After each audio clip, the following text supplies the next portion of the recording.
My name is Eduardo Murillo. I am originally from Bolivia and I'm doing a PhD in archaeology, studying the development of intensive agriculture in the Amazon forest.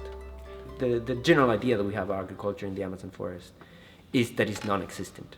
When we think about culture in the Amazon forest, the first thing that comes to our mind is like these little groups, maybe little tribes, living with nature, hunting and fishing, and having like very, very little impact. So when we think about ideas of the pristine, about the natural, about biodiversity, the image of the Amazon forest comes to our mind. We started to be aware that this was not the case, right? That in the past, actually, that this way of living of hunter-gatherers, moving constantly around the forest, is actually something modern. It's something that was created by colonialism. It was something that was created by disease.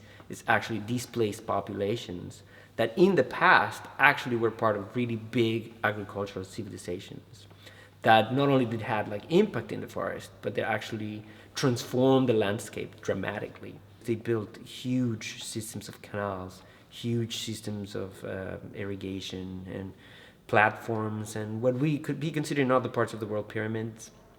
But since there's no stone, there was rain every year, so they melted and they just disappeared. The forest completely covered them. What I do for my research is I am just trying to understand these civilizations that we think flourished around like 300 AD to around 1100 AD, and try to see how like they managed to overcome the limitations that the natural environment like put them to create like a very like complex civilization with elaborate art and like division of labor, or anything that we could find in any other parts of the world. I think like the important point of archaeology, and I always like to stress that, is just giving the ability to people to imagine a different world, and even things that we take for granted came from that world. For example, when we were talking about crops, chocolate was domesticated in the Amazon forest. Manioc, that is very important for Africa, was domesticated in the Amazon forest.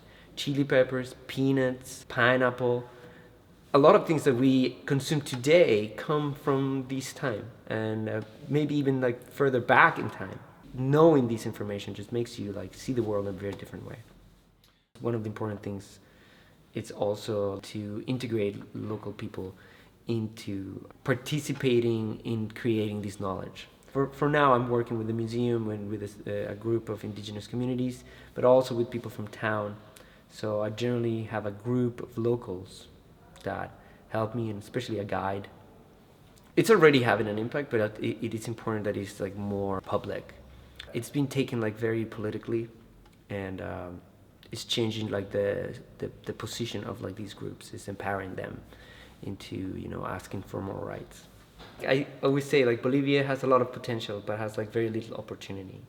Now, I represent like a very small example of the potential of Bolivian scientists in all different sciences, in biology, in archaeology, in anthropology, in sociology. And I feel like it is important that we nurture that. Actually, like part of my work that is not directly connected to my research, but I think is one of the reasons I got the scholarship, is that I am really determined to go back to Bolivia and start like building these opportunity for other people. The message that my grandfather gave us when we were like kids was like really important, had a lot of impact in our lives. And he took my father one day and he showed the things that he had. And he told my father that son, like having so much and not sharing it would be a crime.